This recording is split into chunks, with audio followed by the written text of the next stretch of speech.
Bom dia, meus irmãos, a paz do Senhor. Antes de ser um privilégio estar aqui com vocês para compartilhar a palavra de Deus, é uma alegria também, sabe? Dividir com vocês aí esses momentos que eu tive com Deus, estudando esse trecho, estudando essa passagem bíblica. É muito legal esse método que a gente usa de seguir, porque a gente não escolhe o tema para poder dar a palavra, né? A passagem, ela está ali para a gente e a gente tem que extrair as lições ali que Deus quer falar com a gente através daquele trecho específico, daquele trecho fixo, né? Então, assim, às vezes a gente vai estudar a palavra com uma ideia pré-definida e no decorrer dos estudos e das orações, Deus vai direcionando a gente para outro caminho totalmente diferente. Eu acho essa forma da gente fazer muito boa, gosto demais, acho muito interessante mesmo. Bom, a gente parou em Marcos. Então, a leitura que eu vou fazer é a de Marcos, capítulo 10, versículo 23 a 31. Eu não sei se o Adriano vai colocar, mas se o Adriano for colocar aí para a gente, é a Almeida Revista Atualizada que eu estou usando aqui para a gente fazer essa reflexão dessa manhã.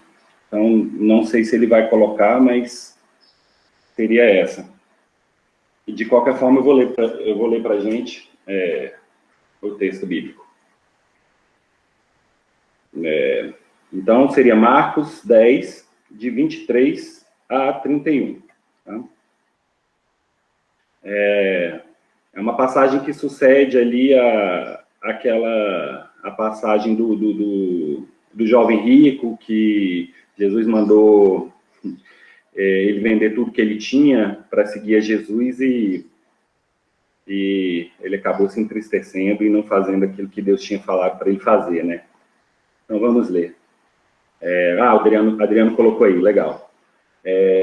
Versículo 23. Então, Jesus, olhando ao redor, disse aos seus discípulos: quão dificilmente entrarão no reino de Deus os que têm riquezas. Os discípulos estranharam essas palavras, mas Jesus insistiu em dizer-lhes: filhos, quão difícil é para os que confiam nas riquezas entrar no reino de Deus. É mais fácil passar um camelo pelo fundo de uma agulha do que entrar um rico no reino de Deus. Eles ficaram sobremodo maravilhados, dizendo entre si: então, quem pode ser salvo? Jesus, porém, fitando neles o olhar, disse: para os homens é impossível, contudo, não para Deus, porque para Deus tudo é possível. Então Pedro começou a dizer-lhe: eis que nós tudo deixamos e te seguimos. Tornou Jesus: em verdade vos digo que ninguém há que tenha deixado casa, ou irmãos, ou irmãs, ou mãe, ou pai, ou filhos, ou campos, por amor de mim e por amor do Evangelho, que não receba, já no presente, o cêntuplo de casas, irmãos, irmãs, mães, filhos e campos, com perseguições, e no mundo por vir a vida eterna. Porém, muitos primeiros serão últimos, e os últimos primeiros. Meu Deus amado, neste momento eu coloco diante de Ti a Tua palavra. Espírito Santo de Deus, nos revela a Tua palavra em nome de Jesus. Em nome de Jesus, Senhor. Fala Tu conosco, Senhor. Que cada coração aqui seja tocado com a Tua palavra, com essa reflexão a começar da minha vida, Senhor. Em nome de Jesus, Pai. Em nome de Jesus, que nós possamos sair daqui dessa reunião diferentes depois dessa palavra, depois dos louvores, depois das orações, Senhor. Nós não queremos ser os mesmos, Pai. Nós queremos ser seres mais próximos a Ti. A cada dia, a cada domingo, que nós possamos nos aproximar mais e mais de Ti. Essa é a minha oração nesta manhã, Senhor, em nome de Jesus. Amém. Então, irmãos, esse trecho bíblico, ele relata o diálogo entre Jesus e os discípulos, logo depois de ter ordenado ali para aquele jovem rico que ele vendesse todas as riquezas dele e desse aos pobres. E que o jovem se entristeceu e acabou não fazendo aquilo que Jesus havia determinado. E aí, diante desse quadro, Jesus ressaltou lá com os discípulos sobre como era difícil uma pessoa rica entrar no reino dos céus. E para isso ele utilizou aquela metáfora de que é mais fácil um camelo passar pelo buraco de uma agulha do que o rico entrar no reino dos céus. Então, os discípulos, diante dessas palavras de Jesus, ficaram maravilhados. E aí eles perguntaram, né? Poxa, mas então quem é que vai conseguir ser salvo? E aí Jesus disse para os discípulos que para o homem realmente era impossível, né? Mas para Deus tudo era possível. E aí depois da intervenção ali de Pedro dizendo, não, mas olha, a gente deixou tudo para seguir a Jesus e tal, aí Jesus esclareceu que aquele que fizesse isso receberia 100 vezes mais, e passaria por tribulações, mas acabaria alcançando o céu. E Jesus finalizou dizendo que muitos primeiros seriam últimos, e últimos seriam primeiros. É interessante que eu tive uma percepção quando eu estudei esse texto bíblico essa semana, que o estudo da palavra de Deus, meus irmãos, ele é feito, ele vai por camadas de profundidade, sabe? Por isso que a Bíblia é tão rica, por isso que a Bíblia é tão profunda, porque você pode, por exemplo, ficar um ano inteiro debruçado em uma única passagem bíblica e você vai ter uma infinidade de lições, uma infinidade de mensagens possíveis para aquele único texto bíblico. Então, nessa semana eu pude refletir um pouco mais sobre a profundidade da palavra de Deus, como ela é rica, como ela traz inúmeras mensagens para a gente, às vezes um texto pequeno, 4, 5, meia dúzia de versículos, e ela traz para a gente uma infinidade imensa de mensagens para nós, para o nosso coração, para a gente aplicar na nossa vida. Então, assim, vale a pena se dedicar na leitura da Bíblia. Às vezes a gente se debruça em livros de teólogos, em livros cristãos, e eu acho uma atitude louvável e acho que essa prática deve ser incentivada. Mas, meus irmãos, a palavra de Deus, a Bíblia, é de uma profundidade que a gente não pode abrir mão de, como cristãos, ter esse contato com as Escrituras, né? Com o texto sagrado, porque ele é muito rico. Então, a primeira reflexão que eu tive foi isso, assim, ele vai nos dando camadas de profundidade e variedade de temas e variedade de mensagens e uma variedade imensa de ensinamentos que ele traz ali para a gente. Não posso deixar de incentivá-los a sempre buscar o relacionamento com Deus, tendo como fonte as Escrituras. O que eu falo aqui é legal, o que o Rodrigo fala é legal, o que o Adriano fala é legal, o que o Daniel fala é legal, o Fabrício, mas a verdadeira fonte do conhecimento e do relacionamento com Deus vocês vão encontrar na Bíblia Sagrada, nas Escrituras. Dito isso, ao iniciar aí as reflexões sobre esse texto, a primeira interpretação que eu tive é a mais básica mesmo, que é a de que essa passagem, ela ressalta as dificuldades que uma pessoa que tem muito dinheiro tem de ir para o céu. Na verdade, grosso modo não, explicitamente, especificamente, Jesus falou disso no texto bíblico, né?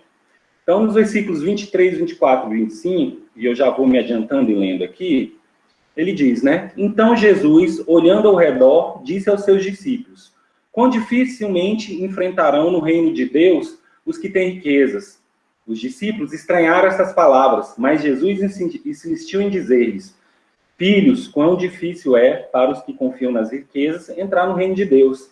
É mais fácil passar um camelo pelo fundo de uma agulha do que entrar um rico no reino de Deus. Né? Marcos 10, 23 a 25. E faz todo sentido a gente interpretar o texto dessa maneira, sob essa ótica da dificuldade que o rico tem em ser salvo. Sabe por quê, gente? Porque uma pessoa rica, muitas vezes, ela é tão apegada com aqueles bens materiais que ela é tão acostumada a sempre ter preferência em tudo que ele faz, que ela dificilmente vai abrir mão daquele poder que ela tem, que a coloca em muitas situações da vida num patamar ali privilegiado. Ele não vai abrir mão disso tudo para poder seguir a Jesus.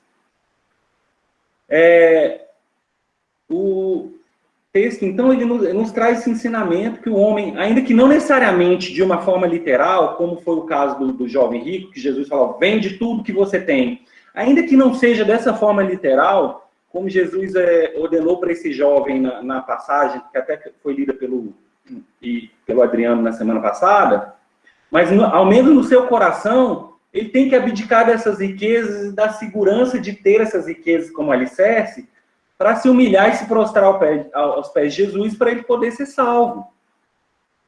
Ele tem que abrir mão disso tudo. Abrir mão faz parte. Quando Jesus mandou o rico vender, o jovem rico vender os bens dele, é porque ele sabia que o coração do rico estava em todas aquelas riquezas dele. Então, ainda que seja uma coisa de coração, um abrir mão de coração, a pessoa rica ela tem que abrir mão disso para poder se aproximar de Cristo, porque senão é impossível. A gente pode extrair a lição, então, desse texto, que se a confiança do rico ela estiver alicerçada nesses bens materiais, vai ser impossível ele seguir a Jesus, vai ser impossível ter um relacionamento com ele, vai ser impossível, em última análise, ele ser salvo. Então é isso, gente. Pronto. Acabou a mensagem. A mensagem é essa. Se você conhecer algum rico aí, fala para ele, faz um resumão aí dessa reflexão que eu fiz. Afinal de contas, o texto bíblico ele é destinado exclusivamente para quem tem dinheiro de sobra, né? Como, bom, pelo menos eu não tenho, acho que muitos aqui não têm. Se vocês encontrarem um rico, fala para ele aí sobre a necessidade dele, de coração, abrir mão das coisas dele para ele poder ser salvo, né? Acabou a mensagem. Qual que é o próximo item da pauta da reunião? Mas, poxa, estou brincando. Brincadeiras à parte, fazendo uma conta bem básica, e por favor, matemáticos de plantão, não levem a ferro e fogo esses números que eu vou dar, mas fazendo uma conta bem básica, sem nenhum critério científico, menos de 1% da população mundial, ela pode ser considerada milionária, né? Assim, numa conta básicazinha, assim, 0,6% aí da população mundial é milionária, apenas 0,6%. Então, meus irmãos, se só 0,6% da população mundial ela pode ser considerada milionária, então é claro que esse texto sobre a dificuldade dos ricos serem salvos não é só destinado aos endinheirados, vamos dizer assim, né? Se a gente parar para estudar com um pouco mais de profundidade esse texto, a gente vai perceber que quem tem dificuldade de se desapegar das coisas que nos pertencem para seguir a Cristo é a gente mesmo. Então, como eu sempre digo quando eu vou pregar, os ricos somos nós.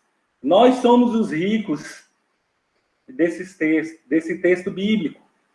Essa palavra não é só para quem tem dinheiro sobrando. Essa palavra é para a gente mesmo.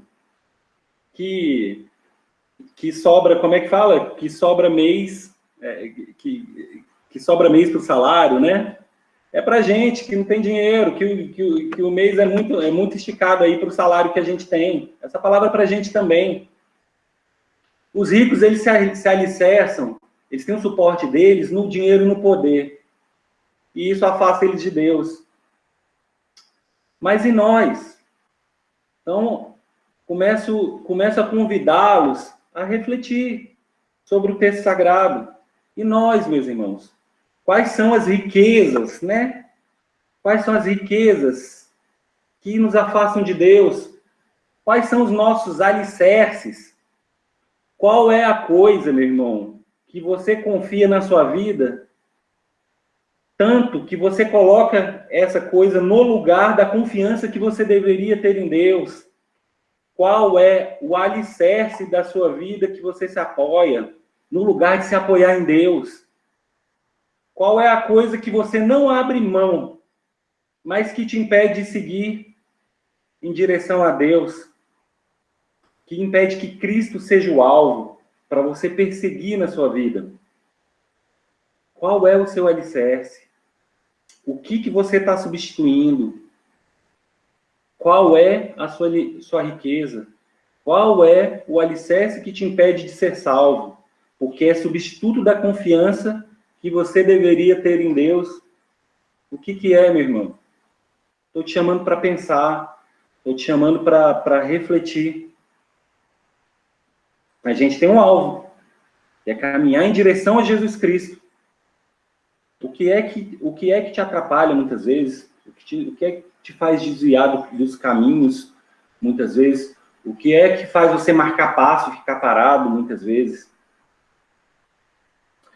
Pode ser tantas riquezas, né? Entre aspas. Podem ser tantas riquezas. Mas eu não vou citar exemplos aqui, não. Eu acho que cada um tem seu exemplo dentro do seu coração.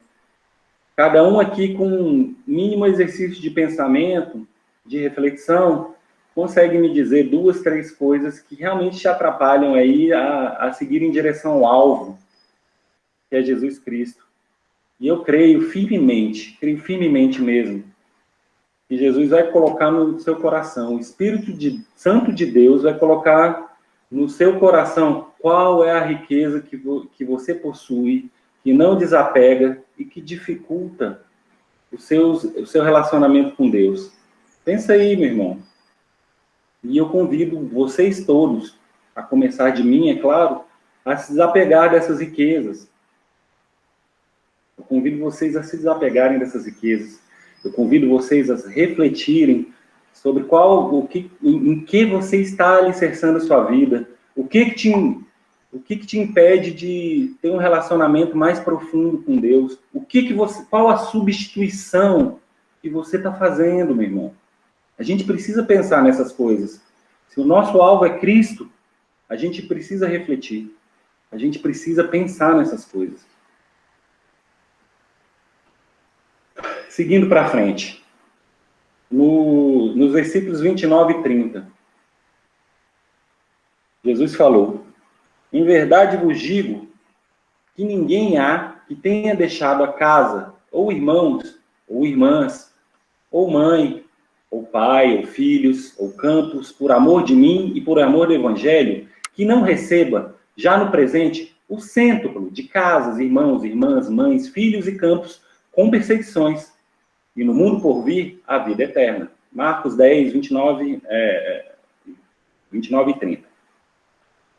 Então, meus irmãos, ao analisar esses 2 versículos, a gente pode perceber que realmente seguir a Jesus é gratificante. Não dá para negar. Você abdica, mas você recebe o cêntuplo. É gratificante. A gente não pode negar. Embora a gente tenha que fazer sacrifícios para segui-lo, abdicando, por exemplo, de tempo de lazer, um certo convívio com a família, descanso. É certo também, gente, que tem muitas outras recompensas. Você abdicar de coisas em benefício de seguir a Cristo, tem muitas outras recompensas. Não sou eu que estou dizendo. É a palavra de Deus que está dizendo. É a Bíblia que está nos dizendo. Dentre essas coisas, tem uma que eu reputo muito e muito importante, que é a de ser cheio do Espírito Santo. Isso não tem preço. Ser cheio do Espírito Santo. Isso dá mais sensibilidade para a gente ouvir a voz de Deus, saber a sua vontade e seguir seus passos. Quem não quer conversar com o Pai? Quem não quer ouvir a voz de Deus? Isso, para mim, tem um valor, assim, incalculável, gente. Sinceramente. Quem não quer conversar com Deus? Quem não quer ouvir a voz de Deus? Quem não quer sentir a presença de Deus? Para mim, não tem preço isso. E para vocês? Então, o seguir a Cristo é gratificante.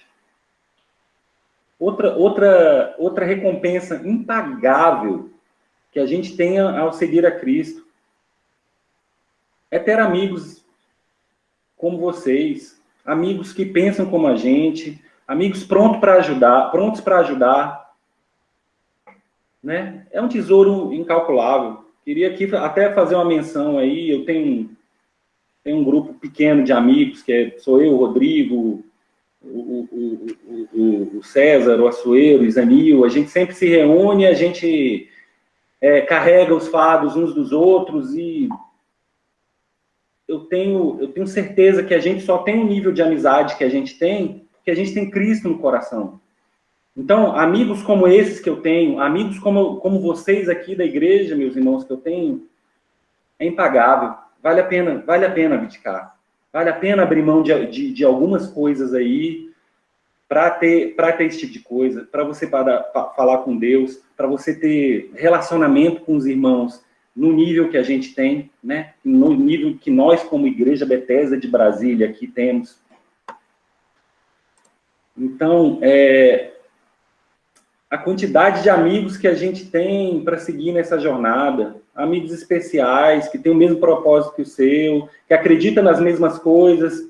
E outra coisa muito importante, quando a coisa pesa para o seu lado, eles estão ali para te ajudar, independente dos interesses.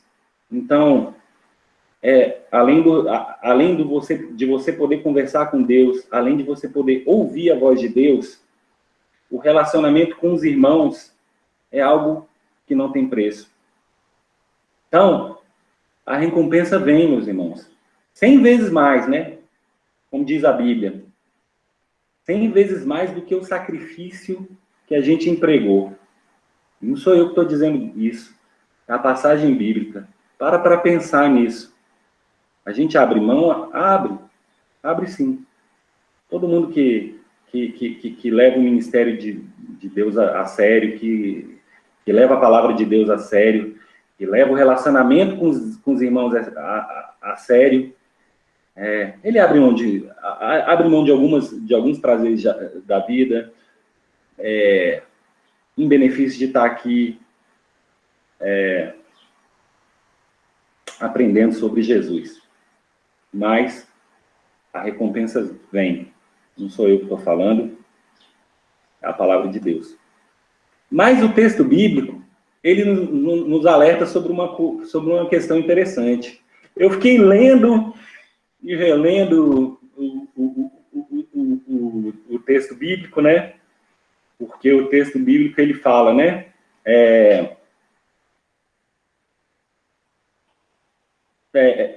Que não receba já no presente o cêntuplo de casas, irmãos, mães, filhos e campos com perseguições. Isso me deixou bem pensativo, porque o texto fala de uma porção de coisas boas e depois e perseguições. Aí eu fui atrás para ler e realmente era isso mesmo. O texto bíblico fala depois de falar uma porção de coisas boas sobre o fato de você largar tudo e seguir a Cristo, ele fala também de perseguições. E sabe por quê? Porque seguir a Cristo não são apenas flores, meus irmãos. Abdicar de uma maneira de viver e se relacionar com Cristo é gratificante, sim. Mas não são apenas flores. O largar tudo e seguir a Cristo não torna a gente imune às mazelas da vida, meus irmãos. Infelizmente, eu preciso dizer para vocês que a gente, ao aceitar caminhar com Cristo, a gente não tem uma capa protetora que nos livra de todas as tristezas e frustrações da vida. Não tem essa capa protetora, não tem esse nível de especialidade em relação ao cristão. Em algum momento do percurso, você vai se entristecer. Eu preciso estampar essa realidade dura que o texto sagrado nos traz. Em algum momento do percurso, você vai se entristecer. Em algum momento, você vai se frustrar. Não tem fórmula mágica, sabe? A gente não pode se enganar. A gente não pode achar que tudo vai ser perfeitinho. Às vezes a gente prega e coloca as atitudes que o cristão deve ter como se a nossa vida fosse perfeitinha e fosse linear. Mas não é. Tem dor, tem sofrimento, tem frustração, tudo misturado com alegria e satisfação. E foi isso que Jesus quis dizer naquele texto. Tem um centro de irmãos, de amigos e de tudo. Você ganha 100 vezes mais, mas tudo isso misturado com sofrimento e frustração. A alegria e satisfação misturada com sofrimento e frustração. Sabe por quê? Senão não seria real, seria utópico, não seria humano, não seria a vida. E a vida, ela é uma mistura de alegrias e tristezas, de satisfação e de frustração, de realizações e de fracassos. Isso é a vida, meus irmãos. Não tem para onde correr. A vida, ela tem todos esses componentes positivos e negativos. Então, se você abrir mão de coisas da sua vida, de riquezas da sua vida, para seguir a Cristo, você vai ter suas recompensas, a palavra de Deus está dizendo, mas você vai ter frustrações, porque senão não seria vida. Seria uma utopia muito perfeitinha. E não é isso, e eu penso que não é isso que Deus quer da gente. Deus quer, não é que Ele quer que a gente sofra, mas Ele aproveita o sofrimento que a gente tem para nos trazer maturidade, para nos trazer empatia, porque o sofrimento que você está tendo hoje te torna um ombro mais amigo, te torna uma pessoa mais sensível para poder ajudar outra pessoa que está numa situação de sofrimento. Às vezes não é nem necessariamente igual, mas, puxa, eu já sofri e eu posso ajudar, e eu acho que a gente tem que transformar esse sofrimento que a gente vive em coisas boas, que é poder ajudar o próximo. A gente está aqui para se ajudar, a gente está aqui para carregar os fardos uns dos outros. Então, que essas perseguições, que esses sofrimentos, que essas frustrações se transformem na sua maior capacidade de poder ajudar o seu irmão, o seu próximo, que está passando por uma situação difícil, que está passando por uma situação ruim. Por isso, Jesus nos deixou, né? João 16:33 na Corrigida e Fiel, né? Eu gosto mais do texto assim. Tenho-vos dito isto, para que em mim tenhais paz. No mundo tereis aflições, mas tende bom ânimo. Eu venci o mundo. Irmão, se anime, mesmo nas frustrações. Não vou falar para você ser um sádico, tendo alegria com as suas frustrações, com as suas decepções. Não é isso, mas aproveite os momentos difíceis pelos quais você está passando.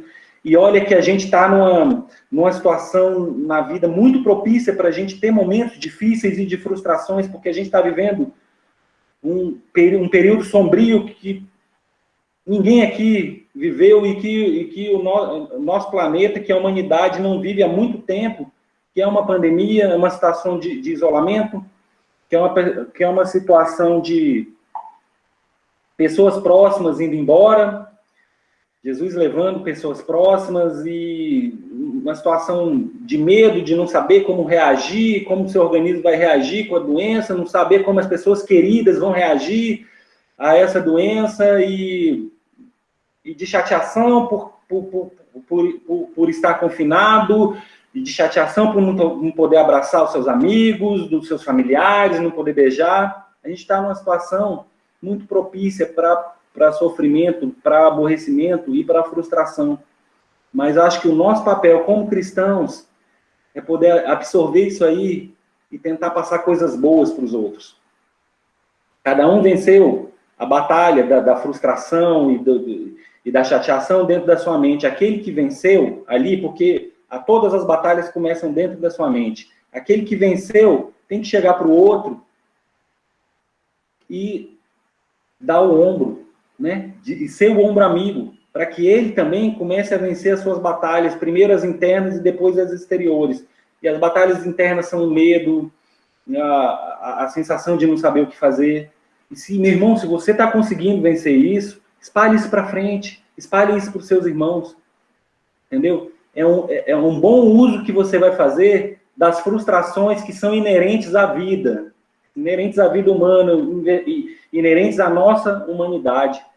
Então, vamos ser o ombro amigo, vamos passar para frente a capacidade que a gente teve de vencer as mazelas da vida. Amém? Então, acho que a vida cristã é uma mistura de alegrias e frustrações. Mas, no final, como nos assegura a palavra, meus irmãos, nosso alento é que o saldo é sempre positivo. Porque, no final das contas, a gente recebe a maior das recompensas. É ir para o céu. Amém?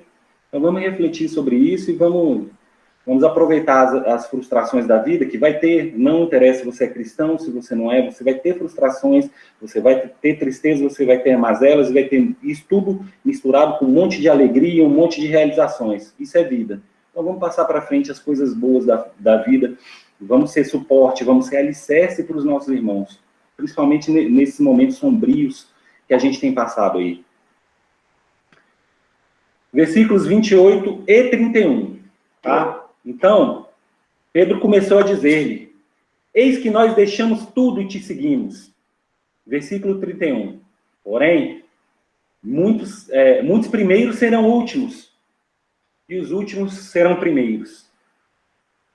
Outra reflexão que esse texto traz para a gente, meus irmãos. Pedro disse que abdicou de tudo para seguir a Jesus. E Jesus diz que os últimos são primeiros e primeiros são últimos. Isso foi um claro alerta para Pedro. E para a gente também. Sabe por quê? A gente tem que abdicar mesmo, porque a gente, para caminhar com Cristo, para ter um relacionamento com Cristo, para poder ouvir a voz dele, para poder ter satisfação e encaminhar junto com os irmãos e carregar o fardo uns dos outros, a gente precisa abdicar de riquezas, entre aspas.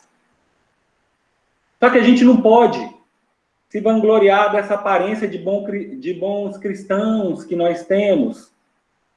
Não é isso que Deus deseja. A gente tem que seguir a Deus com sinceridade, independente da aparência que a gente tenha do cristão que segue todas as regras perante terceiros. Não adianta parecer bom, parecer perfeito aos olhos das outras pessoas. Não adianta parecer alguém dedicado ao serviço de Deus. Não adianta passar uma imagem de cristão dedicado e se vangloriar das suas próprias obras. Sabe por quê? Seu coração tem que estar em qualquer outro lugar, menos nessas coisas, gente. Sabe por quê? Quem se orgulha da presteza com a qual trabalha nas coisas de Deus, com sacrifícios feitos para trabalhar para Cristo, já recebe a sua recompensa imediatamente. Se você está altivo, se você está se sentindo o cara, vamos dizer assim, ter abdicado, tão bom, poxa, eu sou Pedro, eu sou tão iluminado, porque eu consegui abdicar de todas as boas coisas que eu tinha para poder seguir a Cristo. Você já está tendo a sua recompensa ali naquele momento. Desculpa a dureza com a qual vou falar isso. Mas se orgulhando disso, tendo esse orgulho do cristão perfeito que você é, do cidadão separado que você é, tanto que você conversa com Deus de uma forma tão tete a tete, você está recebendo essa recompensa na hora. E perdoa minha dureza. Mas você está sendo, nesse caso, uma espécie de fariseus. Uma espécie de fariseu, desculpe. Você está sendo uma espécie de fariseu, meu irmão. Zeloso nos costumes, e por isso exaltado por aqueles que te acompanham, mas que, no fundo, possuem um coração de pedra. Fujam disso, meus irmãos. Vamos fugir disso. A gente não tem que se vangloriar de nada. Se você está aí no louvor, é para a glória de Deus. Se você está pregando, para a glória de Deus. Se você é o pastor da igreja, é para a glória de Deus. E não é para você se vangloriar dessas qualidades. Porque, em última análise, você vai estar sendo como um fariseu. Vamos fugir disso. Vamos fugir dessa soberba. Vamos fugir dessa altivez. Que a gente se considere o mais miserável dos cristãos, o menor dos cristãos, para que a gente se aproxime mais de Cristo e receba a recompensa no momento certo, no momento propício.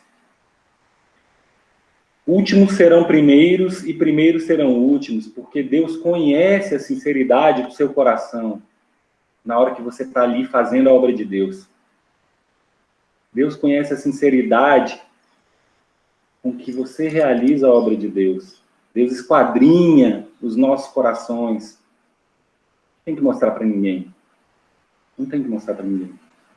Seja você mesmo relacionando-se com Deus, tendo uma vida correta, uma vida digna diante de Deus, independente das aparências. A aparência, isoladamente, ela não serve para nada. Então, tenha o seu coração voltados para Deus. Jesus está te convidando nessa manhã, meu irmão, para segui-lo com sinceridade de coração, independente do exterior. Deixa o exterior para os fariseus. Segue Jesus ali com seu coração puro, com seu coração reto, naquele propósito de segui-lo.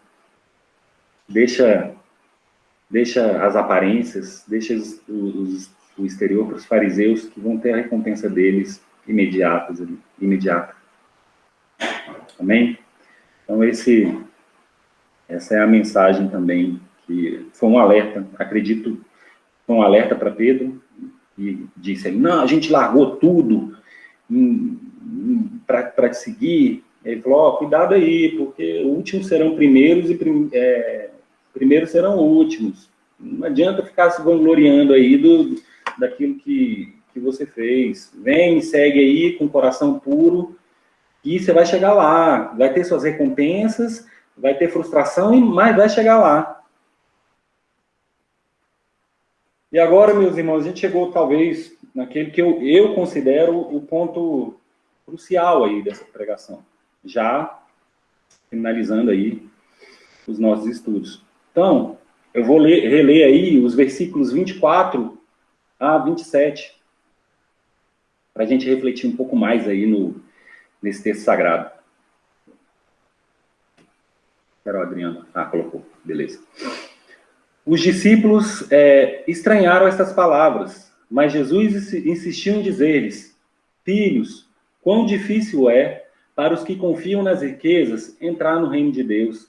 É mais fácil passar um camelo pelo fundo de uma agulha do que entrar um rico no reino de Deus.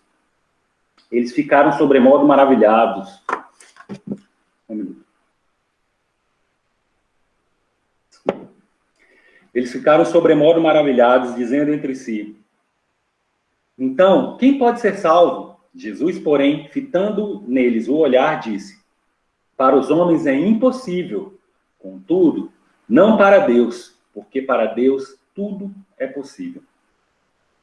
Então, meus irmãos, mais mais um passo, né, mais um degrau ali na profundidade do texto sagrado, a gente vai galgar aí agora. Porque por mais que a gente, como eu disse ali atrás, por mais que a gente abdique das coisas que nos afastam de Deus, daquilo que a gente deposita nossa confiança no lugar de Deus, por mais que a gente tenha êxito nisso, nós somos falhos. Então, se dependesse de nós, a gente abdicar de tudo e seguir a Cristo e alcançar o céu, a gente falharia miseravelmente nessa tarefa.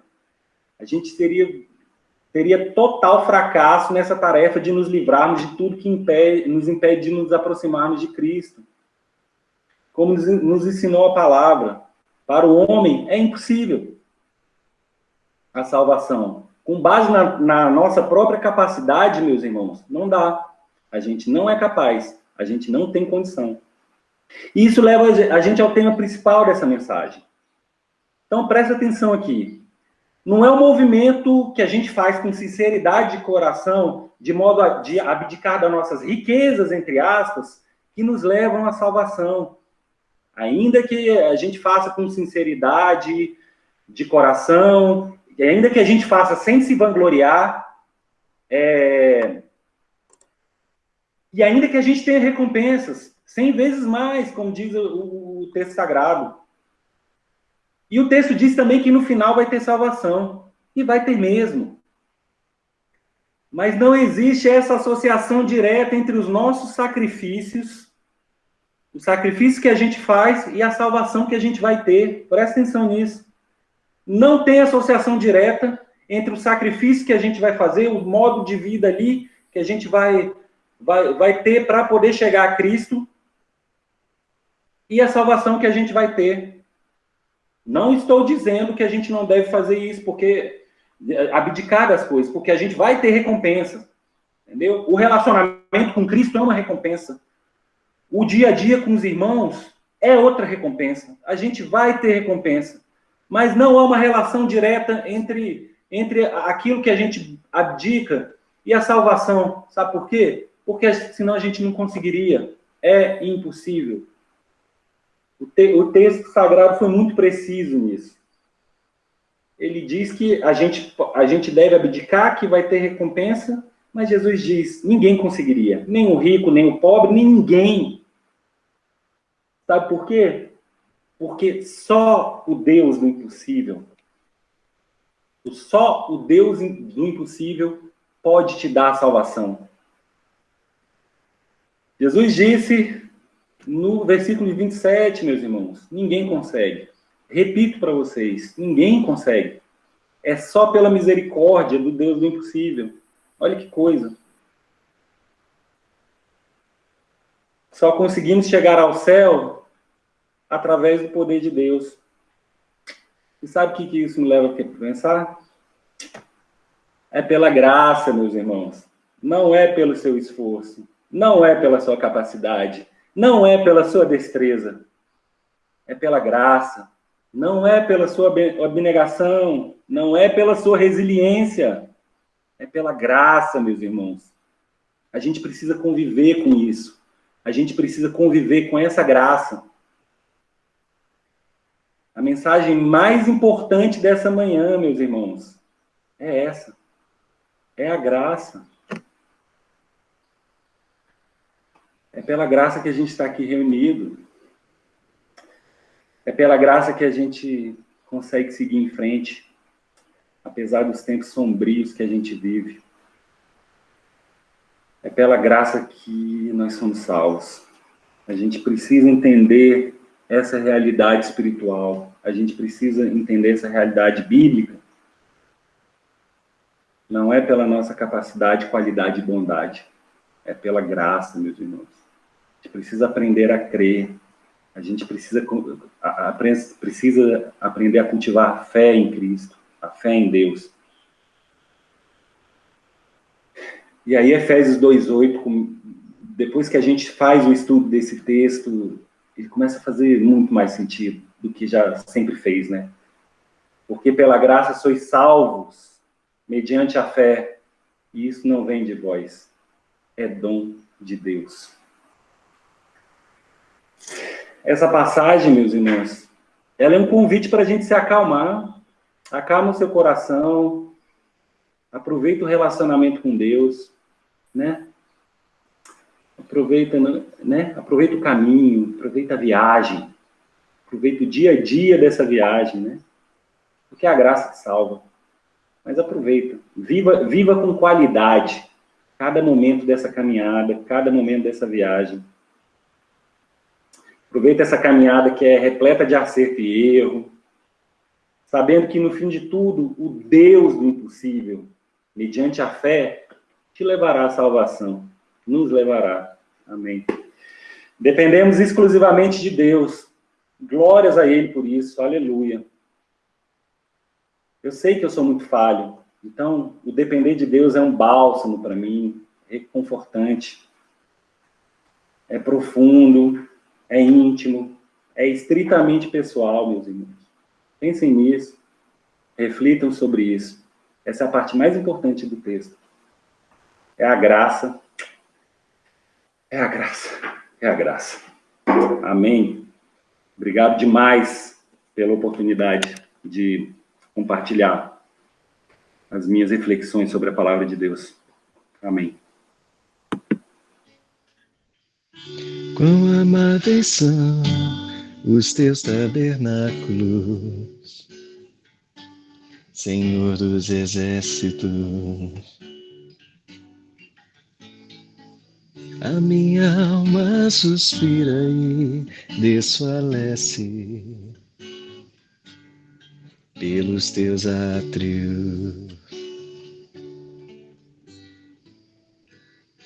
O pardal encontrou casa, andorinha, ninho para si.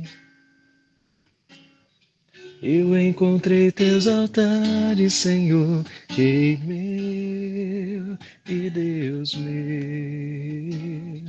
Eu encontrei teus altares, Senhor, Rei meu e Deus meu.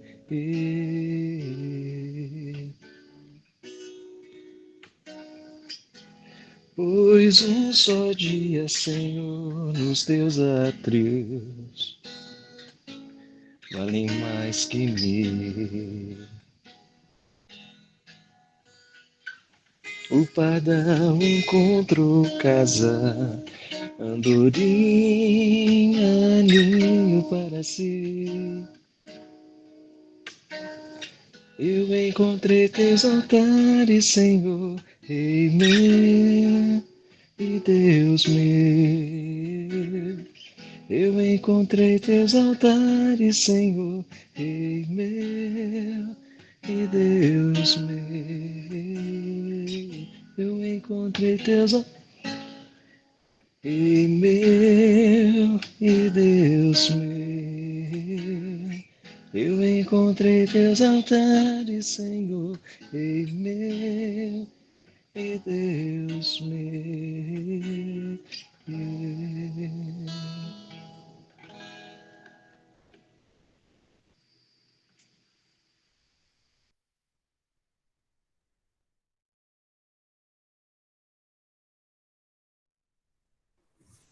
Pai do Senhor, meus queridos, que Deus te abençoe, Eric. Uma palavra dura, mas necessária, de reflexão, de um convite a essa autoanálise e também na lembrança de que o Senhor não nos propôs um investimento financeiro. Venha, entregue, eu te dou 100 vezes mais.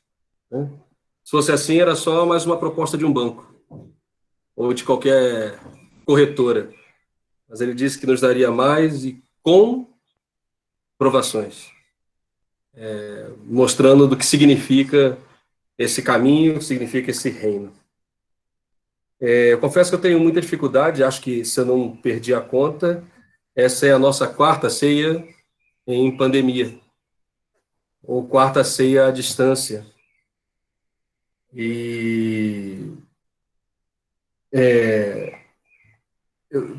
eu tenho discutido com Deus a respeito de fazermos essa celebração, talvez em termos de ato litúrgico, a mais importante, pelo menos no na nossa tradição reformada, né? Que é a ceia do Senhor. Algumas tradições ceiam todo dia, participam da comunhão todo dia. Algumas tradições fazem ceia todo domingo, como eram os primeiros cristãos. Então, até interessante pensarmos sobre isso, né? De alguma forma, o que a gente faz hoje já é diferente. E pensar que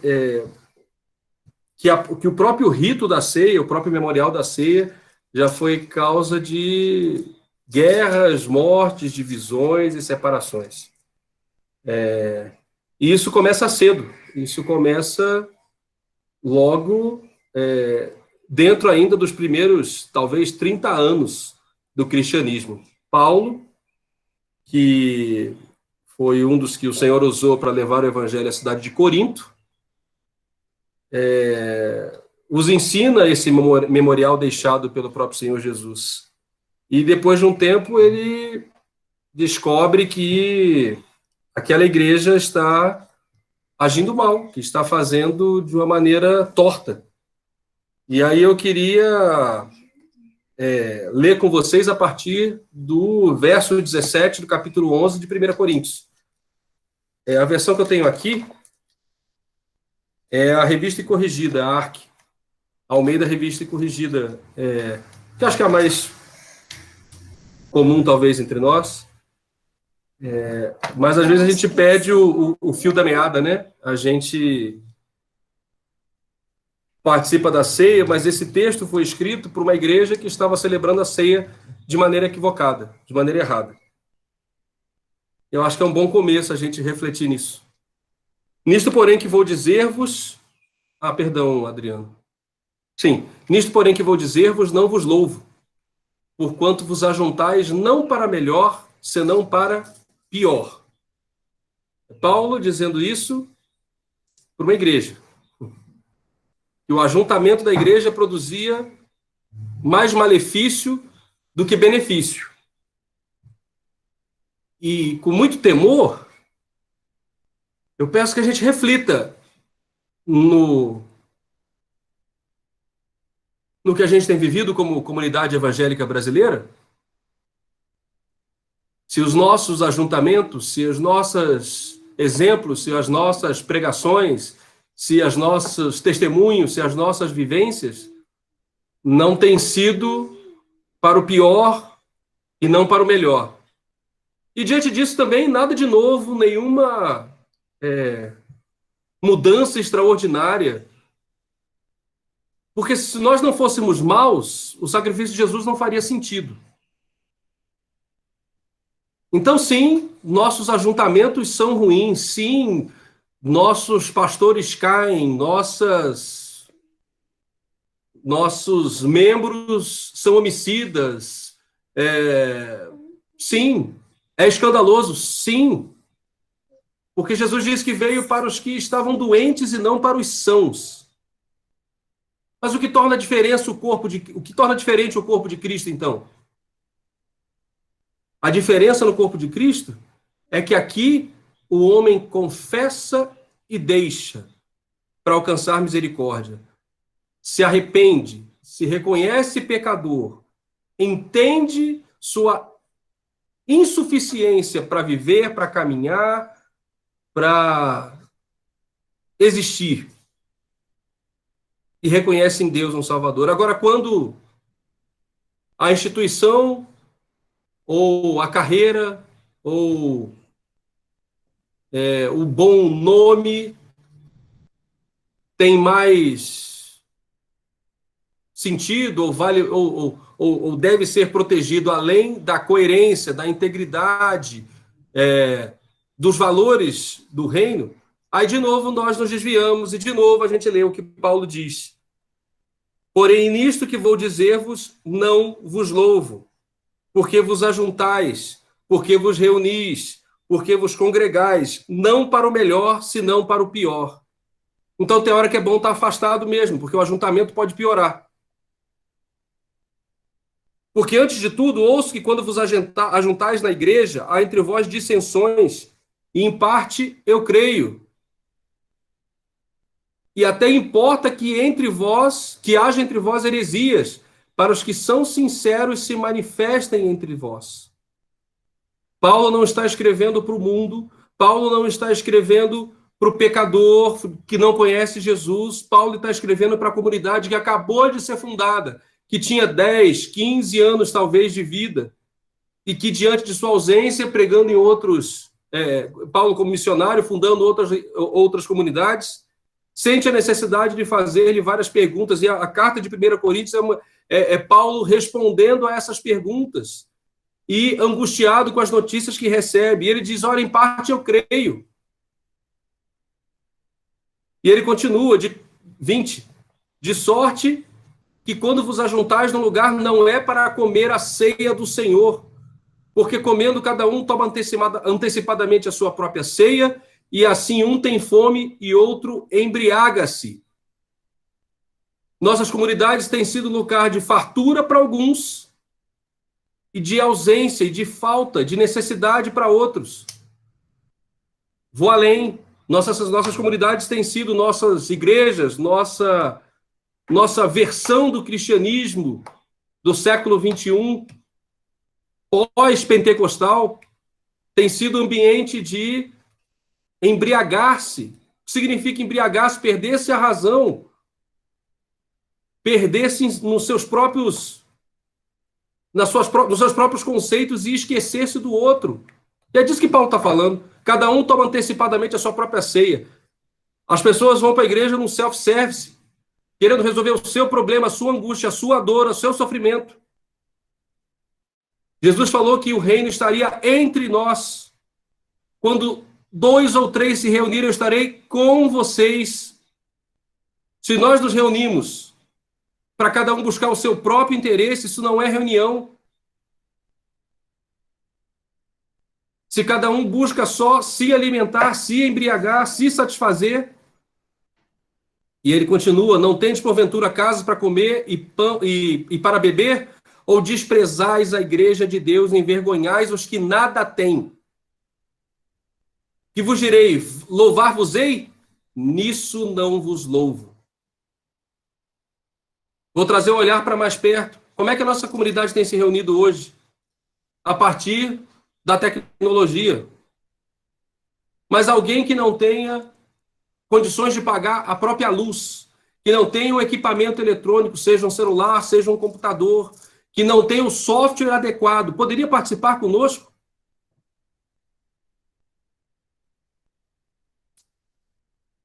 Claro, fazemos isso por contenção, esse não é o nosso interesse.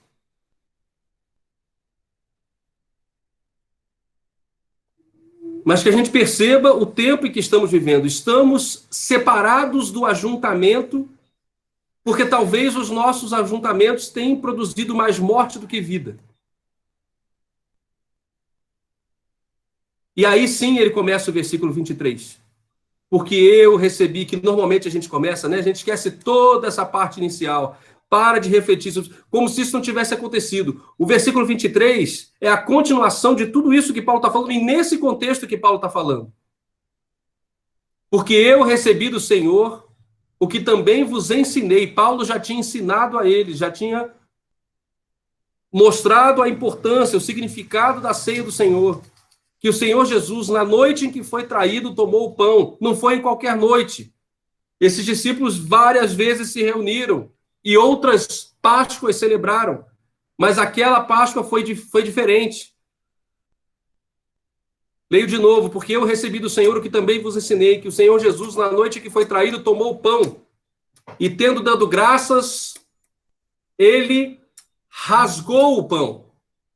Ele partiu o pão. Jesus disse, eu sou o pão da vida.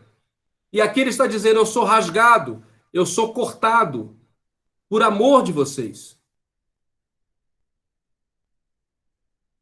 Quando fazemos a ceia, é isso que deve estar no nosso coração. A lembrança de que o nosso exemplo, de que o nosso mestre, de que o nosso pastor, de que o nosso guia, de que o nosso salvador se rasgou por nós, se deu por nós. Quem nós somos para querermos fazer menos, ou para não querermos passar por tribulação ou sofrimento.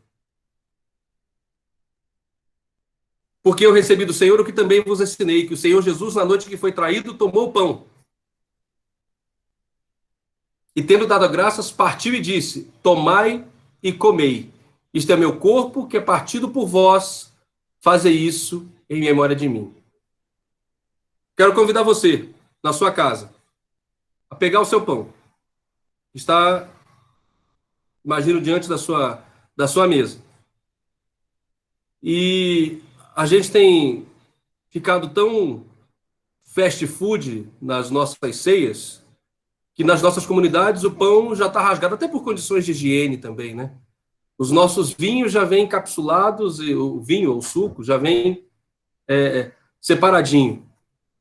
Mas que a gente também, nesse momento de, de, de talvez distanciamento social, possa celebrar a ceia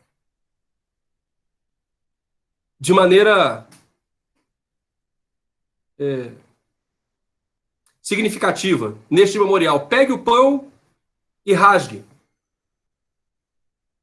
Veja que o pão, para ser alimento, ele tem que ser rasgado, mastigado, digerido.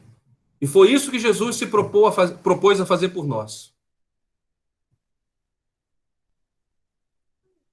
Rasgue o pão, divida.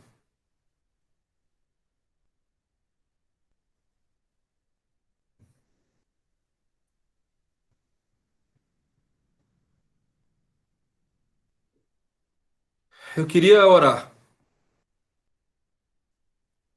Senhor, antes de mais nada, eu quero confessar nosso pecado como nação. Como pessoas que, tendo o teu nome, têm sujado o teu nome, têm lameado o teu sacrifício, têm desprezado o evangelho. Temos feito ajuntamentos que são para pior e não para melhor. Tem misericórdia de nós. Corrige-nos. Corrige-nos, Senhor. Que o Senhor possa purificar a igreja que o Senhor mesmo comprou com o seu sacrifício, com o seu sangue derramado. A começar em nós, a começar nesta casa, a começar nesta comunidade. Queremos, Senhor, ser guiados por Ti. Como aquela comunidade em Corinto, também nova, tinha se perdido no seu caminho, mas o Senhor amoroso usa a carta de Paulo para trazê-los de volta. Faz isso conosco. Faz isso com os nossos irmãos neste país. Faz isso com a tua igreja imaculada, comprada com teu sangue, que tem sido exposta neste país, mas não perseguida ou exposta por amor ao teu nome, mas pelos seus próprios erros, por ter esquecido e virado as costas para ti, por ter valorizado outras coisas que não o teu reino. Começa em nós, Senhor. Começa em nós. Em nome de Jesus. Como o pão.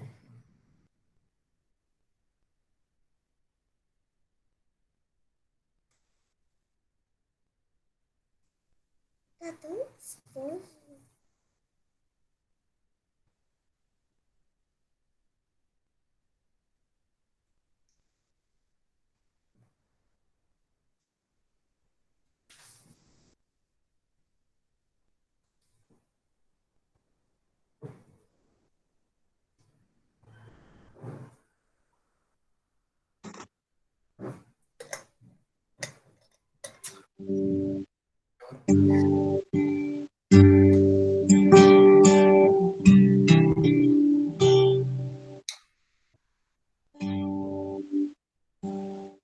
Este é o meu respirar.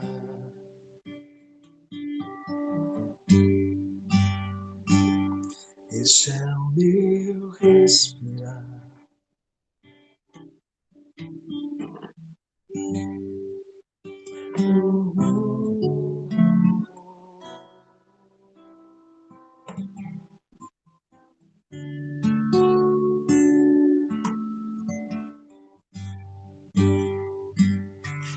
E este é o meu pão.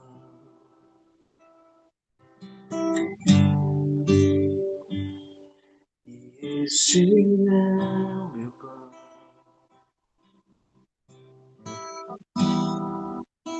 Eu sou a vontade feita em mim.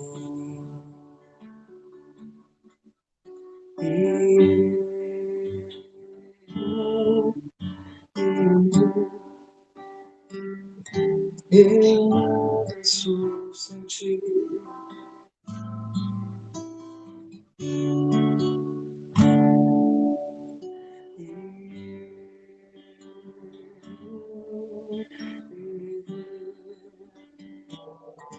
eu mereço sentir.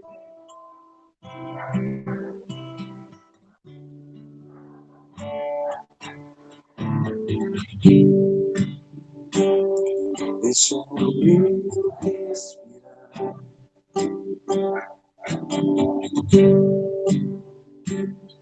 Este é o meu respirar. Eu sou Espírito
estou sentindo.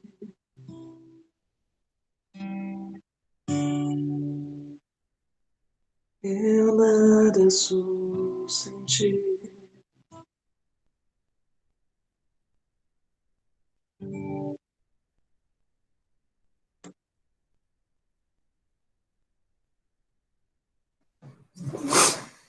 Aleluia. E eu nada sou sem ti, eu perdido estou sem ti.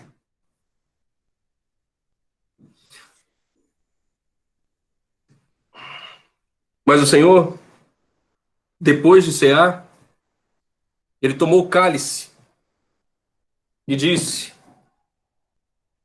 este cálice é o Novo Testamento, ou a nova aliança, ou o novo acordo, ou o novo pacto que eu faço com vocês. Agora, sangue de cordeiro não vai mais ser derramado. Aleluia. Vocês não terão que comprar rolinhas ou outros animais e sacrificá-lo pelos vossos pecados. Glória a Deus.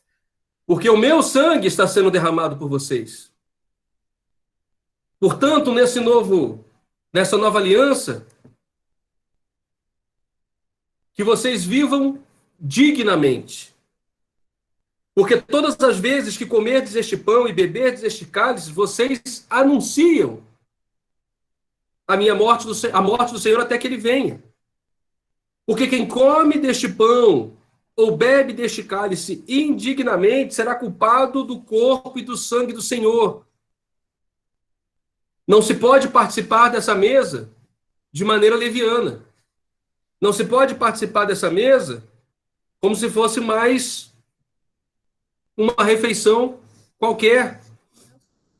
Essa é uma refeição cerimonial. Esta é uma refeição sagrada.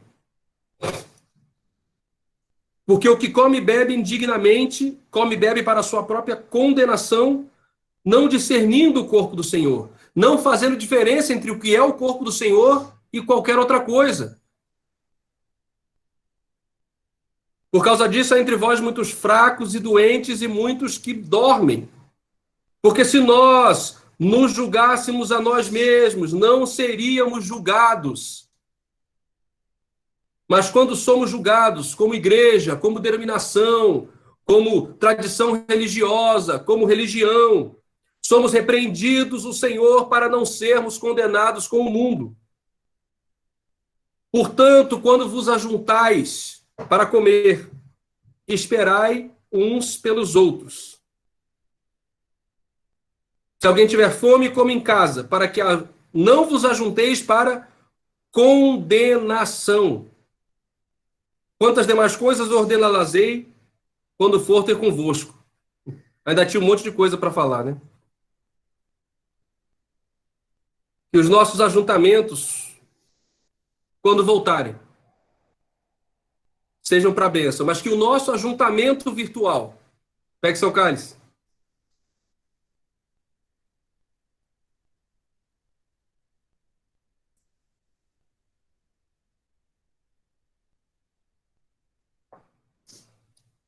e como reunião em família, hoje meus filhos estão participando.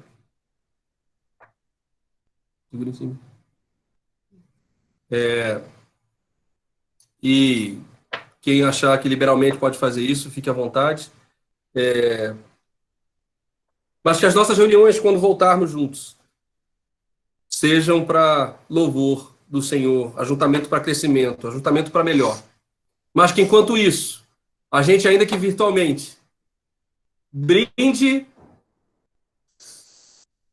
a esse Senhor, a este Mestre, a esse Salvador, exemplo, nele que não tem pecado, nele que está a nossa esperança, o nosso modelo de existência, nele que reside toda a nossa esperança, o significado do Deus encarnado, aquilo que de Deus podemos conhecer. A ele brindamos e dele desejamos a volta. Maranata.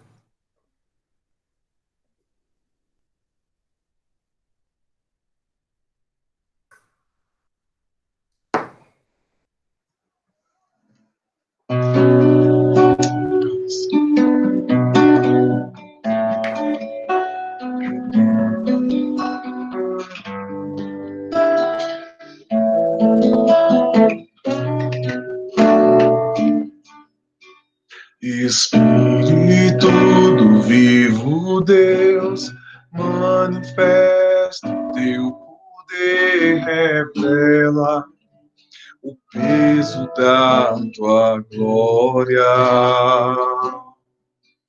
Espírito do vivo Deus, manifesta o teu poder, revela o peso da tua glória.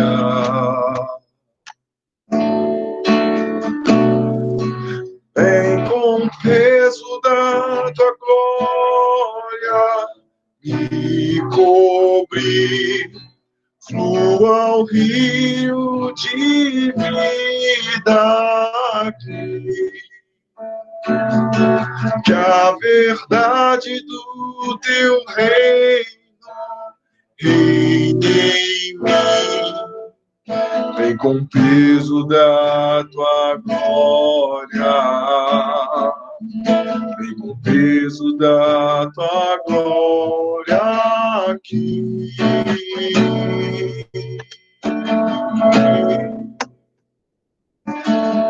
Não buscamos tuas mãos, tua face queremos ver e conhecer teu coração. Revela tua glória com poder.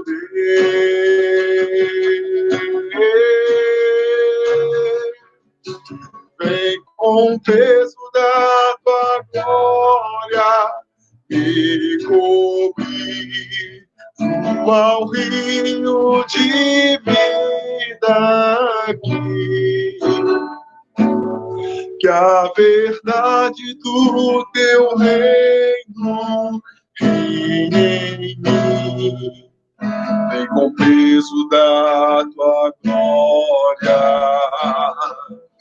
vem com o peso da tua glória aqui. Vem com o peso da tua glória, vem com o peso da tua glória aqui.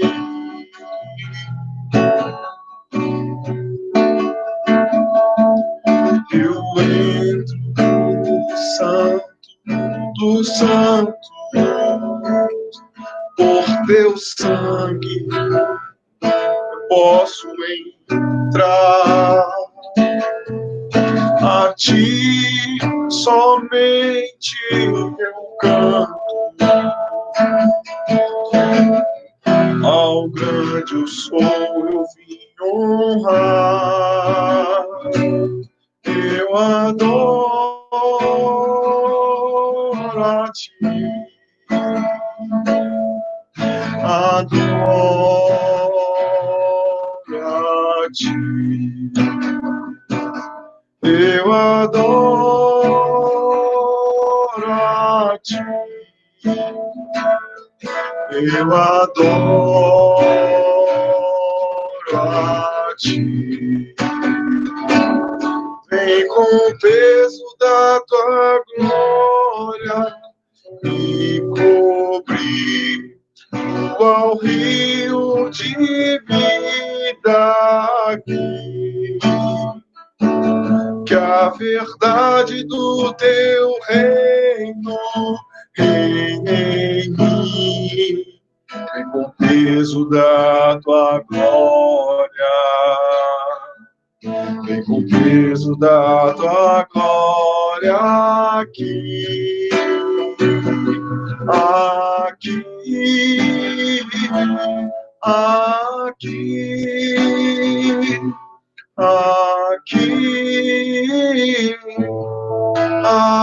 aqui.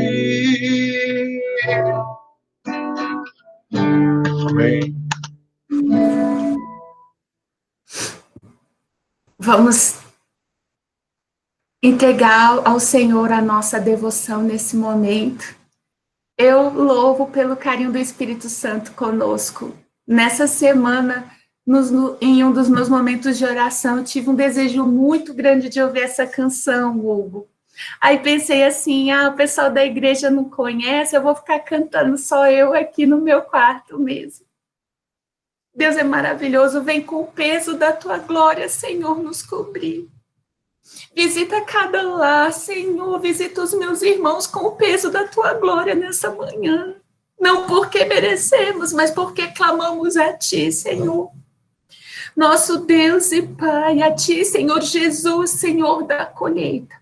E pelo Espírito Santo de Deus, que é o Deus conosco, não nos deixou sós, mas o seu Santo Espírito nos ajuda a lembrar de tudo que ele nos ensinou e ministra as nossas vidas por meio da sua palavra, como ministrou hoje também. Que seja assim na nossa vida hoje e sempre. A alegria da salvação, a expectativa da volta do Senhor Jesus. E o desejo maior que tudo de viver em santidade para aquele que nos chamou. Seja perceptível, seja palpável, seja concreto na minha vida e na sua vida, meu irmão. Que se não for assim, a gente não seja. Em nome de Jesus, Pai, nós te oramos, que as consolações do Teu Espírito, Senhor, estejam bem presentes no coração de cada um de nós, nos movendo, Senhor, nos atraindo para o Teu altar, para os Teus pés, para o mergulho na Tua palavra, Senhor, em oração. É a Tua revelação para nós, que seja assim, não apenas nesse domingo lindo que o Senhor nos proporciona, mas nos dias que virão, e que possamos dizer com alegria, alegrei-me quando me disseram, vamos à casa do Senhor, porque ali ordena o Senhor a bênção para sempre na comunhão do seu povo. Que seja assim, em nome de Jesus, Pai, nós te oramos. Amém e amém. Aleluia.